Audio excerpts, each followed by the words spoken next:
नमस्कार।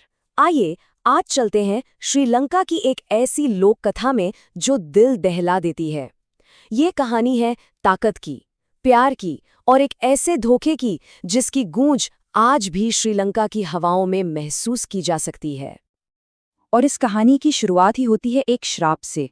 एक ऐसी बात जो पूरी कहानी पर एक अंधेरे साये की तरह छा जाती है। सोचिए, ये सिर्फ एक लाइन नहीं है, ये एक चेतावनी है जो सदियों से गूंज रही है।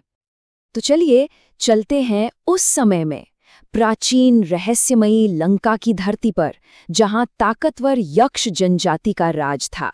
ये एक ऐसी दुनिया थी जो आज की दुनिया से बिल्कुल अलग, जादू और रहस्यों से भरी हुई थी। और इस जादुई दुनिया के बिल्कुल बीच में इसकी केंद्र बिंदु थी कुवेनी। वो सिर्फ एक रानी नहीं थी, बल्कि अपनी जमीन की रक्षक थीं, अपनी शक्ति और समझदारी के लिए जानी जाती थीं। कुवेणी के ये शब्द ये साफ बताते हैं कि वो अपनी धरती से कितना प्यार करती थीं। मतलब वो अपनी जमीन की रक्षा के लिए किसी भी हद तक जा सकती थीं। यक्षों की इस शांत दुनिया में सब कुछ ठीक चल रहा था, लेकिन फिर उथल-पुथल मच जाती है। समुद्र के पार से कुछ अजनबी आते हैं, और ये वो पल था जिसने लंका की किस्मत को हमेशा हमेशा के लिए बदल दिया। तो ये अजनबी थे कौन? इनके नेता थे राजकुमार विजय। लेकिन इसमें एक दिलचस्प बात है, वो कोई हमलावर नहीं, बल्कि एक देश निकाला राजकुमार था जो एक नई जिंदगी की तलाश में था। तो जब ये लोग जमीन पर उतरे तो उनका स्वागत फूलों से नहीं हुआ। पहली ही मुलाकात में जबरदस्त टकराव हुआ। कुवेनी ने अपनी जादुई ताकत का इस्तेमाल किया और विजय के साथियों को फौरन कैद कर लिया, ये दिखाने के लिए कि उनकी धरती पर कोई खतरा बर्दाश्त नहीं किया जाएगा। लेकिन जैसा कि अक्सर कहानियों में होता है, यहाँ एक बड़ा ही अप्रत्याशित मोड़ आता है। नफरत और टकराव की जगह धीरे धीरे प्यार अपनी जगह बनाने लगता है। उनके रिश्ते में ये जो बदलाव आया ना, उसको समझने के लिए एक शब्द काफी है, रक्षक। विजय को यह एहसास होने लगा कि जिस औरत ने उसके आदमियों को कैद किया, वही उसकी जान भी बचा सकती है। डर की जगह धीरे धीरे सम्मान और आकर्षण ने ले ली। और इसी माहौल में विजय ने वो वादा किया, वो एक वादा जिसने कुवेणी का दिल जीत लिया। एक ऐसा वादा जिस पर भरोसा करके कुवेणी ने अपना सब कुछ दांव पर लगा दिया। सोचिए, कुवेनी ने सिर्फ विजय को नहीं चुना, उसने विजय के लिए अपने लोगों को, अपनी पूरी विरासत, अपनी पहचान, सब कुछ छोड़ दिया। ये प्यार के लिए एक बहुत बहुत बड़ा बलिदान था। पर अफसोस, ये प्यार की कहानी ज्यादा दिन नहीं चली।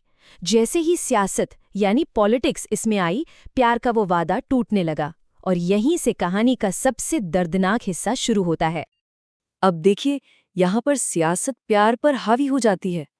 राजा बनने के लिए विजय पर दबाव डाला जाता है कि वो किसी शुद्ध वंश की रानी से शादी करे, और कुवेनी एक यक्ष रानी इस परिभाषा में फिट नहीं बैठती थी। तो एक तरफ था वो वादा, मैं कभी तुम्हें नहीं छोड़ूंगा, और दूसरी तरफ एक ठंडा हिसाब किताब वाला फैसला, राज्य के लिए ये करना ही होगा। इन दोनों बातों में जो फर्क है वो बहुत गहरा और दर्दनाक है। और कुवेनी के मुंह से बस यही टूटे हुए शब्द निकले। उस पल का सदमा, वो दर्द, सब कुछ इन चंद शब्दों में सिमट गया। जिस वादे के लिए उन्होंने सब कुछ कुर्बान कर दिया था, वो एक पल में तोड़ दिया गया। लेकिन कहानी यहाँ खत्म नहीं होती। धोखे के बाद जो हुआ, वो कुवेनी की इस त्रासदी को और भी ज्यादा गहरा और भी दर्दनाक बना देता है। तो विजय के धोखे का नतीजा क्या निकला? कुवेनी और उसके बच्चों को उसी राज्य से निकाल दिया गया जिसे बनाने में उसने मदद की थी। जिस राज्य की वो रानी बनने वाली थी, अब वहां उसके लिए कोई जगह ही नहीं बची थी। और बुरा तो तब हुआ जब वो मदद के लिए अपने ही लोगों के पास वापस गईं। उन्होंने भी उसे अपनाने से इनकार कर दिया। वो उसे गद्दार मानते थे। अब कुवेनी के लिए दुनिया में कोई नहीं बचा था। और यही थी कुवेनी की आखिरी पुकार। अपने ही लोगों के हाथों मारे जाने से ठीक पहले उसकी आवाज में सिर्फ दर्द था। उसने ये मान लिया था कि उसके प्यार की कीमत उसकी अपनी जान ही थी। एक दिल दहला देने वाला अंत।